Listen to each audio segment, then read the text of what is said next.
Welcome to the Timeless Tales Library, your haven where each story unfolds like a soft blanket around weary souls. I'm Oliver, here to shepherd you through tonight's calming narrative, a tale woven to still your racing thoughts and carry you tenderly into dreams. The Timeless Tales Library flourishes because of cherished listeners like you. If you've discovered peace within these walls, please subscribe and help us continue nurturing these restful journeys. As you nestle into comfort, leave a comment sharing where you're listening from across our beautiful world tonight, and whisper to me a destination where you'd love a story to sweep you away, perhaps the misty highlands of Scotland, a starlit oasis in the Sahara, the floating markets of Thailand, or a hidden monastery in the Himalayas. Your wandering hearts fuel the magic that keeps our treasured library alive and glowing. From the Dracula Sleep Tales collection, join Dr. John Seward on a peaceful evening at his asylum, where the gentle doctor tends to his patients with compassion and discovers solace in the quiet moments between day and night. Let his calming presence and methodical care guide you toward rest. Now, close your eyes and breathe in slowly, then exhale fully. You are entering a hidden wing of the Timeless Tales Library, known as the Library of Echoes. Here, the books hold stories that have been told and retold for generations, their words echoing softly through the halls. The air is filled with a sense of gentle familiarity, and the walls are lined with bookshelves carved from quiet, ancient wood. Feel your body settle into the comforting embrace of your bed, your own personal alcove in this hall of memory. Relax your shoulders, your jaw, and your hands. The echoes of the stories are like a soft hum, a gentle vibration that soothes your nervous system and lulls your mind into a state of deep calm. Listen closely. Let the comforting stories of the Library of Echoes wrap you in a warm blanket of peace and rest. Dracula's Dr. John Seward's Evening Rounds. The autumn evening settled like a velvet curtain over the grounds of Dr. John Seward's private asylum, painting the weathered brick walls in shades of amber and gold. From his office window on the third floor, Dr. Seward watched as the last light of day filtered through the ancient oak trees that stood sentinel around the building's perimeter. Their leaves whispered secrets to the gentle breeze, creating a soft symphony that had become as familiar to him as his own heartbeat. Dr. John Seward adjusted his wire-rimmed spectacles and set down his fountain pen with the same deliberate care he brought to everything in his well-ordered life. The leather-bound journal before him contained his evening notes, observations of his patient's progress, small victories celebrated, gentle adjustments to treatments that might bring greater peace to troubled minds. His handwriting flowed across the cream-colored pages in elegant script, each word chosen with the precision of a man who understood that healing began with understanding. The soft tick of the grandfather clock in the corner marked the passage of time with reassuring regularity. 7:30, time for his evening rounds, a ritual that had become sacred to him over the years.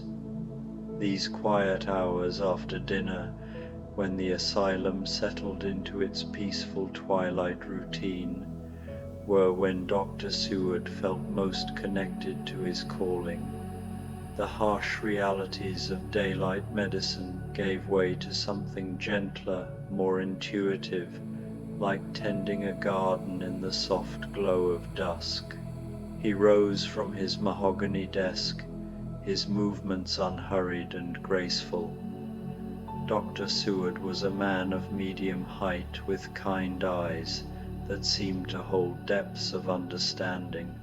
His dark hair, touched with silver at the temples, was neatly combed, and his simple black suit spoke of professional dignity without ostentation. There was something inherently calming about his presence. Perhaps it was the way he moved through the world, as if he carried within himself a pool of deep, still water. Gathering his medical bag and a small brass lantern that cast a warm, honey-colored glow, Dr. Seward stepped into the corridor. The asylum's halls were wide and high-ceilinged, designed in an era when architecture itself was considered therapeutic. Soft gaslight flickered from sconces mounted along the walls, creating dancing shadows that seemed to breathe with life. The polished wooden floors gleamed dully under his careful footsteps, and the air carried the faint scent of lavender. He had long ago instituted the practice of burning lavender oil in small dishes throughout the building, finding that it brought a sense of tranquility to both patients and staff. His first stop was the East Wing, where Mrs. Catherine Whitmore resided, in a comfortable room overlooking the rose garden. "Doctor," Seward knocked gently on her door, a soft tap, tap, tap that had become their evening signal. From within came her voice, musical and sweet despite her advancing years. "Come in, Doctor. I've been watching for the evening star." Dr. Seward entered to find Mrs. Whitmore seated in her favorite chair by the window, wrapped in a shawl of deep burgundy wool. She was a woman of perhaps 60 years, her silver hair arranged in a neat bun, her fingers busy with delicate needlework that seemed to grow more beautiful each day. When she had first arrived at the asylum, brought by concerned relatives who spoke in whispers of melancholia and nervous exhaustion, she had barely lifted her eyes from her lap. Now, months later, she greeted each evening with anticipation. "Good evening, Mrs. Whitmore," Dr. Seward said, his voice carrying the warmth of genuine affection. "And have you spotted it, the evening star?" She pointed with one graceful finger toward the window, where indeed a single bright star had appeared in the deepening sky. "There, Doctor, just above the tallest oak. It seems particularly bright tonight, don't you think?" Dr. Seward approached the window and gazed out at the star, allowing himself a moment of wonder at its steady light. "Indeed it does. Perhaps it's shining extra bright to wish you peaceful dreams." Mrs. Whitmore smiled, the expression transforming her face with quiet joy. "I do believe you're right. My dreams have been so much calmer lately. I dreamed last night that I was walking through a garden where every flower hummed with contentment. Such a curious thing, but so pleasant." "Dreams of gardens are always auspicious," Dr. Seward replied, settling into the chair beside her. "They speak of growth and renewal, of life finding its way toward the light." He opened his medical bag and withdrew a small vial of pale golden liquid. "Your evening medicine, Mrs. Whitmore. Just a few drops in your tea, as always." She nodded gratefully and reached for the delicate china teacup that sat on the small table beside her chair. The tea was chamomile with honey, another of Dr. Seward's gentle innovations. He had found that medicine went down more easily when surrounded by small comforts and rituals of care. "Doctor," Mrs. Whitmore said as she sipped her tea, "might I ask you something?" "Of course. Do you think it's possible for a place to hold happiness the way it holds memories?" I feel as though these rooms, these halls, have absorbed so much kindness that they give it back to us in quiet moments like these." Dr. Seward considered her words carefully. It was a beautiful notion, and one that aligned with his own sense of the asylum as more than just a medical facility. "I believe places can indeed hold the intentions we bring to them," he said finally. "If we fill our spaces with compassion and hope, perhaps those qualities do linger, like the warmth that remains in a room long after the fire has burned low." Mrs. Whitmore nodded, satisfied with this answer. They sat together in comfortable silence for several minutes, watching as more stars appeared in the darkening sky. The stillness of the room was profound, punctuated only by the soft clink of china and the gentle, rhythmic hum of a gas lamp on the mantelpiece. This was the true work, Doctor. Seward knew not just the dispensing of medicine, but the cultivation of these peaceful, restorative moments.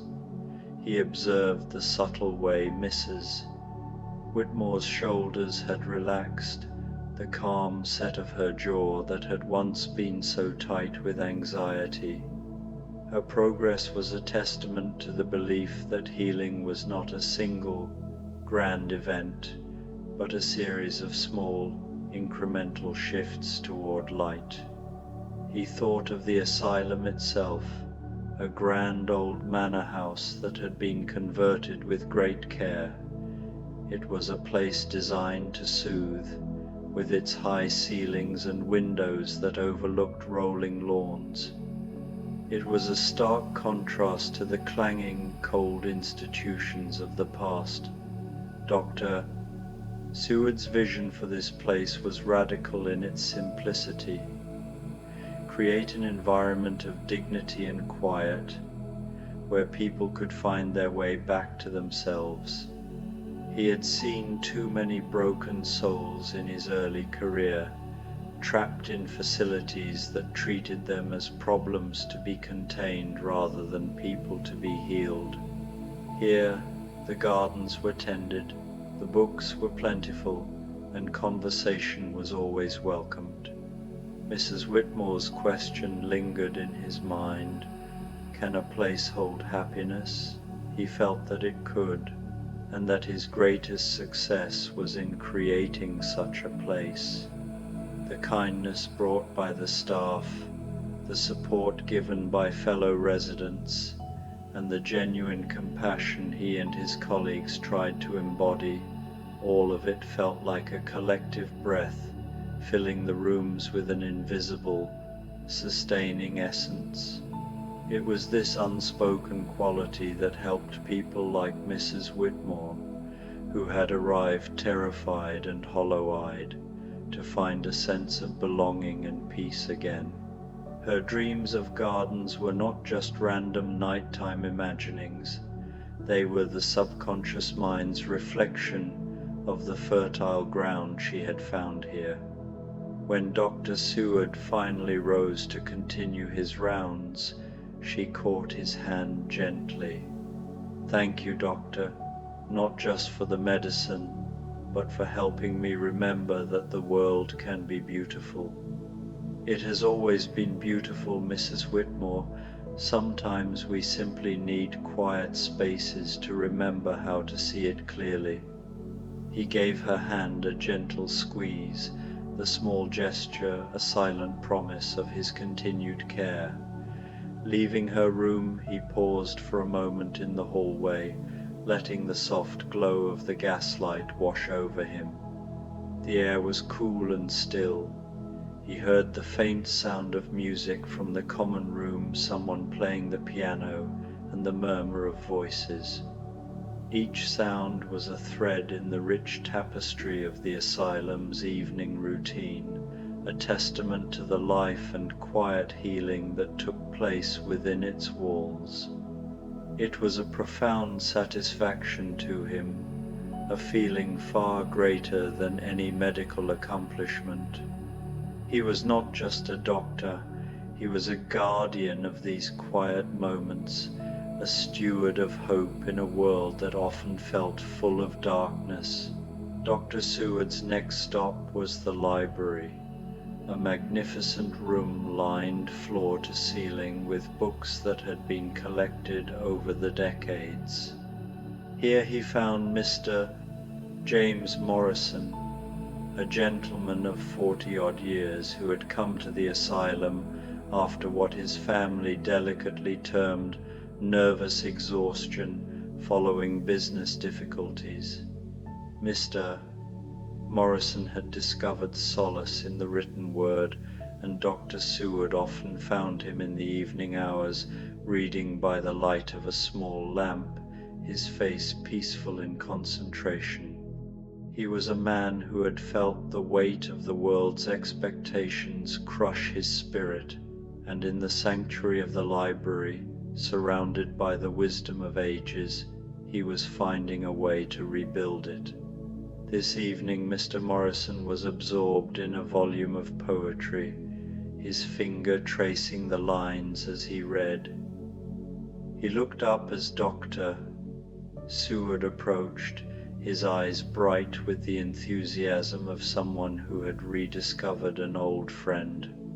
"Dr. Seward," he said, marking his place with a ribbon bookmark, "I've just discovered the most remarkable thing. Listen to this." He cleared his throat gently and read in a soft voice, "Come, sleep. O sleep, the certain knot of peace, the baiting place of wit, the balm of woe." "Sidney," Dr. Seward said with approval, "an excellent choice for evening reading. How are you feeling, Mr. Morrison?" "Much improved, thank you. I find that poetry has a way of organizing my thoughts, of giving shape to feelings that seem too large and chaotic to manage." Mr. Morrison closed the book carefully and held it against his chest. It's curious how words written centuries ago can speak so directly to our present troubles. Dr. Seward settled into one of the leather armchairs that surrounded the library's fireplace, where a small fire crackled contentedly. "I've often thought that the finest poetry captures something eternal in human experience, the way we all grapple with love and loss, hope and fear. When we read those words, we realize we're not alone in our struggles." "Yes, exactly," Mr. Morrison said, his voice gaining strength. "I spent so many months feeling as though I was the only person who had ever felt so overwhelmed by the simple business of living.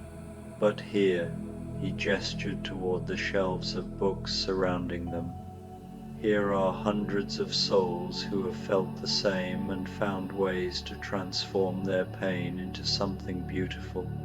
They discussed poetry for several more minutes, sharing favorite passages and discoveries. Dr. Seward found these conversations as therapeutic for himself as for his patients. In the gentle exchange of ideas, in the quiet contemplation of beauty and meaning, he felt his own spirit renewed. The library, with its warm light and scent of aged paper and leather, was a sanctuary not only for the patients but for him as well. It was a place where the formal roles of doctor and patient could dissolve, leaving two men to connect on a simple human level. This was the essence of true care. Dr. Seward believed to see beyond the diagnosis and recognize the shared humanity in everyone. He thought about the countless individuals who had passed through the asylum's doors, each with a unique story of struggle and resilience. Mr. Morrison's journey from nervous exhaustion to finding solace in Sidney's sonnets was a powerful example of the mind's ability to heal when given the right tools and environment. Dr. Seward had always advocated for a holistic approach, one that nurtured the soul as much as the body. He encouraged his patients to engage with art, music, and nature, anything that could spark a sense of wonder and connection to the world outside their own anxieties.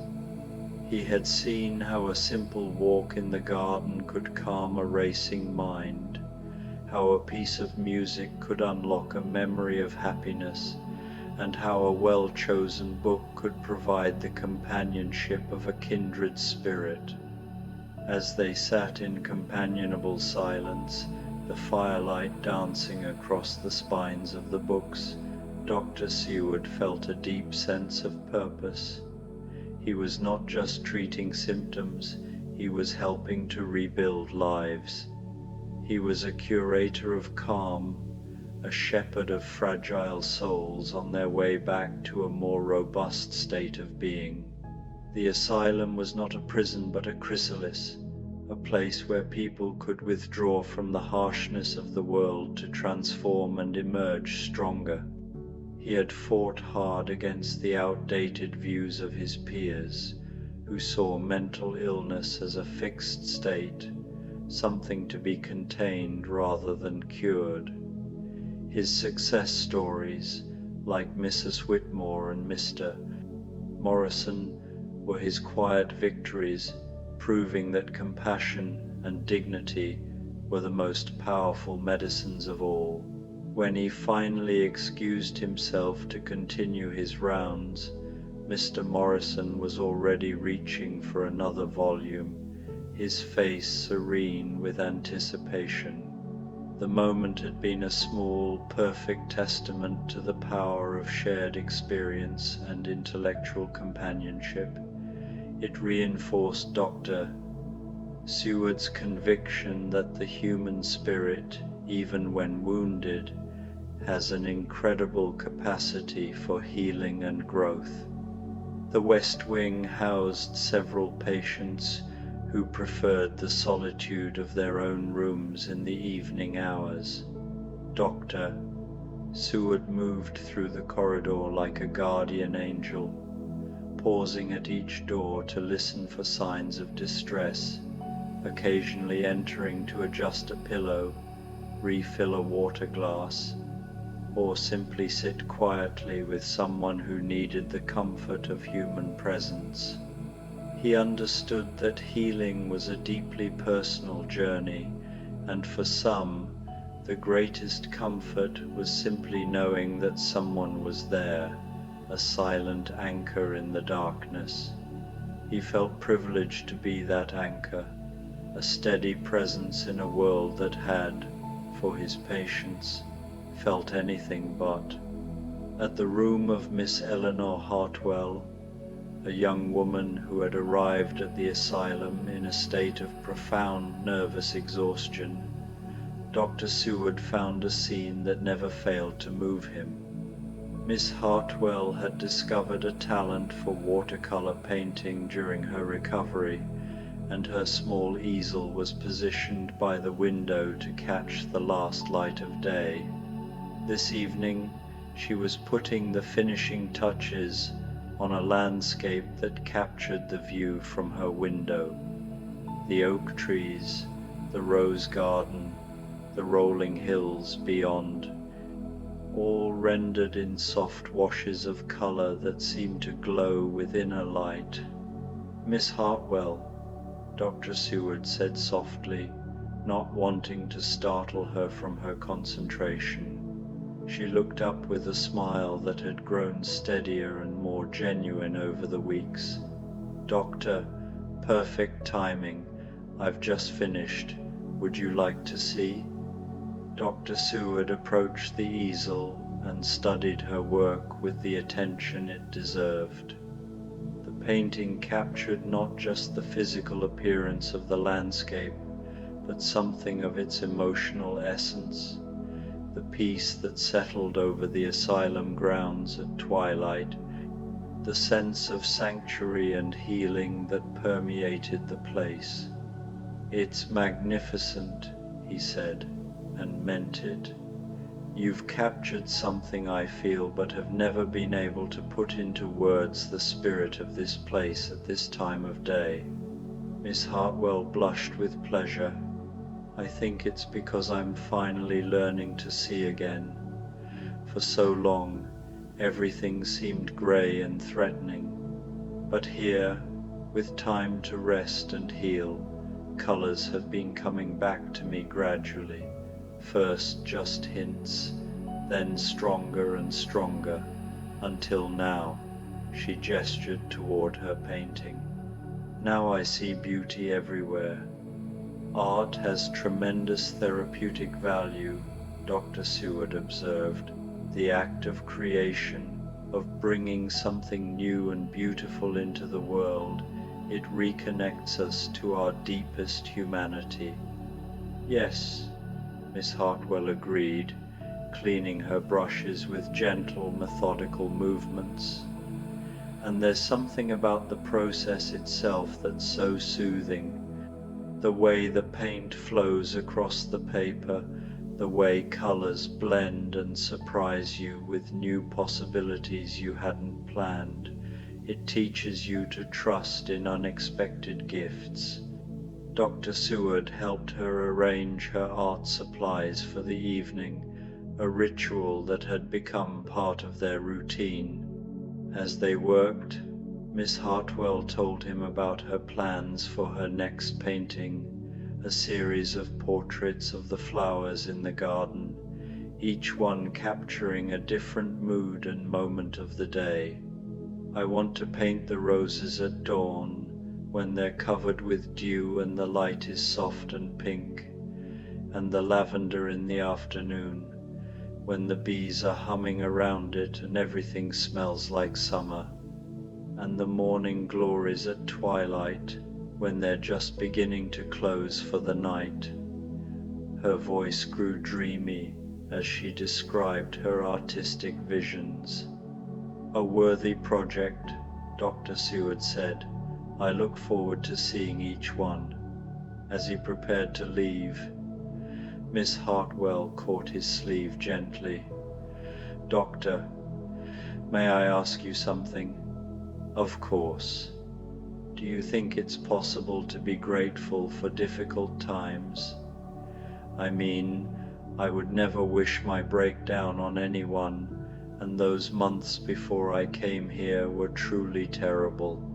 But now, in this peaceful place, learning to paint and see beauty again, I almost feel thankful for the journey that brought me here." Dr. Seward considered her question with the seriousness it deserved. "I believe that our greatest growth often comes through our greatest challenges," he said finally, "not because suffering is inherently valuable, but because in learning to heal from our wounds, we often discover reserves of strength and wisdom we never knew we possessed." Miss Hartwell nodded thoughtfully. "Yes, that feels right, like a broken bone that heals stronger than it was before." "Precisely. And your art is evidence of that strength, the way you've transformed your pain into beauty for others to share." The final stop on Dr. Seward's evening rounds was always the conservatory, a glass-walled room filled with plants that had been his own addition to the asylum.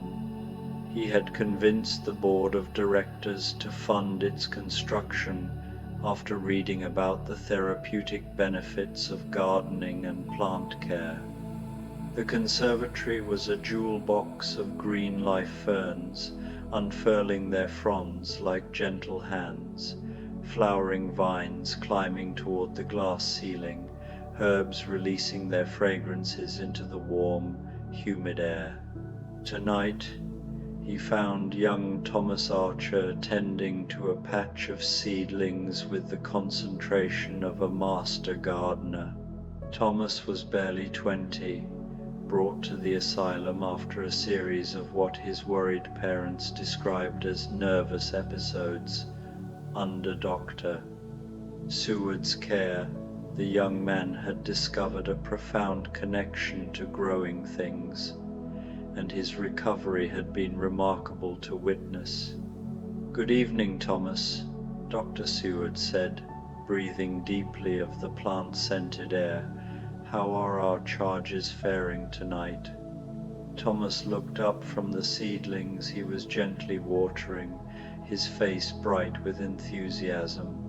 "Very well, Doctor. Look, the tomato seedlings have put out their second set of true leaves, and I think the basil might be ready for transplanting soon, and the roses you asked me to tend have developed several new buds." Dr. Seward joined Thomas at the planting bench, admiring the neat rows of small pots, each one labeled in Thomas's careful handwriting. The young man had proven to have exceptional skill with plants, a green thumb, as the saying went, and Dr. Seward had encouraged him to take increasing responsibility for the conservatory's care. "I've been thinking, Doctor," Thomas said as they worked together, checking soil moisture and adjusting the position of pots to catch the best light, "about what you said regarding growth requiring both sunlight and darkness, both rain and dry spells." "Yes, I think I'm beginning to understand what you meant. When I first came here, I was so angry about my episodes. They seemed like pure destruction, like they were ruining my life and causing nothing but pain for everyone who cared about me." Thomas paused in his work, his hands still gentle on a small fern frond. "But being here, learning to care for these plants, watching how they grow stronger after being pruned back, how they need periods of dormancy to bloom more beautifully. I think maybe my breakdown was like that, a pruning back that will let me grow stronger and healthier." Dr. Seward felt a familiar warmth in his chest, the deep satisfaction of witnessing a patient's breakthrough moment. "That's a profound insight, Thomas. And look at the evidence all around you." He gestured toward the thriving plants that surrounded them. "Under your care, this conservatory has become more beautiful and productive than ever before. Your own healing has created healing for other living things." Thomas blushed but looked pleased. "The plants don't judge, you know. They just respond to care and attention. There's something very peaceful about that." They worked together in comfortable silence for several more minutes, adjusting plant positions, checking for any signs of distress, celebrating small victories like new growth or the appearance of flower buds. The conservatory's glass walls had steamed up slightly in the evening air, creating a sense of being enclosed in a secret world of growth and possibility. "Doctor," Thomas said eventually, "I wanted to thank you for suggesting I spend time here.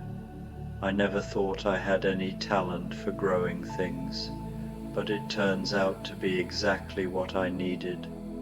There's something about helping living things flourish that makes me feel useful, hopeful. You have exceptional gifts as a gardener," Dr. Seward replied, "and more importantly, you've discovered something that feeds your soul. That's one of the most important parts of healing, finding activities and interests that connect us to our deepest sense of purpose and joy." As the evening deepened around them, Dr. Seward and Thomas finished their plant care and began the ritual of closing down the conservatory for the night. They adjusted the ventilation to maintain proper humidity levels, checked the heating system that would keep the plants comfortable through the cooler night hours, and made notes about plants that would need special attention the following day. "Same time tomorrow?" Thomas asked as they prepared to leave. "I'll look forward to it," Dr. Seward replied, and meant it sincerely.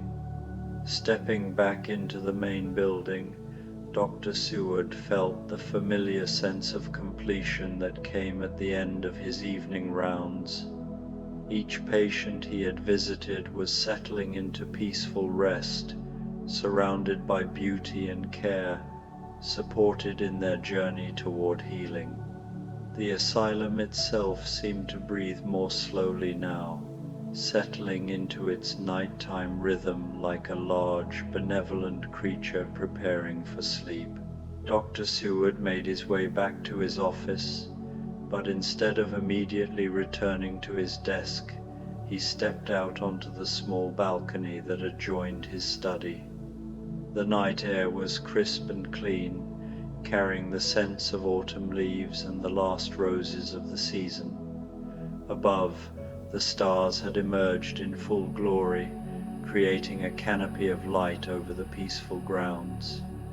From his vantage point, he could see the windows of the asylum glowing softly with gaslight, each one representing a soul in his care, a life slowly healing and finding its way back to wholeness. In the distance, he could hear the gentle sound of wind in the trees, the soft call of a night bird, the distant whisper of a stream that ran along the property's eastern boundary. Dr. Seward removed his spectacles and rubbed his eyes gently, allowing himself a moment of simple human fatigue. The work of healing minds and spirits was rewarding beyond measure, but it was also demanding. Each day brought its challenges, its moments of doubt, its small heartbreaks alongside its victories. But evenings like this, peaceful, full of gentle progress and quiet beauty, reminded him why he had chosen this calling. He thought of his patients, Mrs. Whitmore with her newfound ability to see beauty in the world, Mr. Morrison discovering solace in poetry, Miss Hartwell painting her way back to color and joy, Thomas finding healing in the simple act of tending growing things. Each of them was on their own unique journey, but all were moving toward the same destination, a return to wholeness, to the ability to find meaning and peace in the business of living. A soft breeze stirred the leaves of the oak trees, and Dr. Seward pulled his jacket closer around himself. It was time to go inside, to complete his evening notes, perhaps to read a few pages of the book that waited on his nightstand. But for just another moment, he wanted to savor this feeling, the deep contentment that came from work well done, from lives gently guided toward healing, from being part of something larger and more meaningful than himself. The stars continued their ancient dance overhead, and somewhere in the building behind him, his patients were settling into peaceful sleep, their dreams perhaps touched by the beauty and care they had experienced during the day.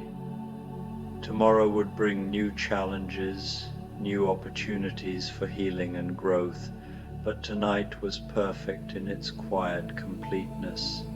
Dr. Seward took one last look at the star-filled sky, breathed deeply of the clean night air, and then stepped back into his office. He settled at his desk with a sense of ritual, opened his leather journal, and began to write his evening notes. His fountain pen moved smoothly across the page, recording observations and insights, small victories and gentle progress, plans for tomorrow's care. The grandfather clock ticked steadily in the corner, marking the passage of time with its reassuring rhythm. The gas flames in the wall sconces flickered gently, casting dancing shadows that seemed almost alive in the warm light. Outside, the night continued its peaceful watch over the asylum and all who sheltered within its walls. As Dr. Seward wrote, he found himself reflecting on the conversation he had had with Mrs. Whitmore about places holding happiness and kindness. Looking around his office at the well-worn medical texts, the comfortable chairs where he met with patients, the windows that looked out over the gardens, he felt the truth of her observation. This place did hold something precious, the accumulated weight of countless acts of compassion, moments of healing, gentle words spoken in times of need. He finished his notes and capped his fountain pen, then sat back in his chair and allowed himself a moment of simple satisfaction. Another day of healing work completed, another evening of peaceful rounds finished. His patients were safe and cared for, their spirits a little stronger than they had been that morning, their paths toward wholeness a little clearer. The fire in the small fireplace that warmed his office had burned low, leaving only glowing embers that cast a soft amber light across the room. Doctor. Seward rose and added another log, watching as the flames caught and began to dance with renewed life. The sound was deeply soothing, the soft crackling of burning wood, the gentle whisper of air moving through the chimney. He walked to the window and looked out once more at the grounds of his asylum. Everything was peaceful and still, bathed in starlight and shadow. The trees stood like silent guardians, the gardens rested in quiet beauty, and somewhere in the distance, that gentle stream continued its eternal song. Dr. John Seward smiled softly and began to prepare for his own well-deserved rest. Tomorrow would bring new opportunities to heal and help, but tonight belonged to peace, to the deep satisfaction of work done with love and skill, to the quiet joy of being exactly where he belonged, doing exactly what he was meant to do. As he gathered his things and prepared to leave his office, Dr. Seward felt a profound sense of gratitude for his calling, for his patience, for the peaceful sanctuary he had helped to create, and for the simple privilege of being part of the ancient, sacred work of healing human hearts and minds. The stars continued to shine down on the asylum with their eternal light, and all within its walls rested in safety and peace, watched over by a doctor whose gentle care had helped transform a place of treatment into a true home for healing souls.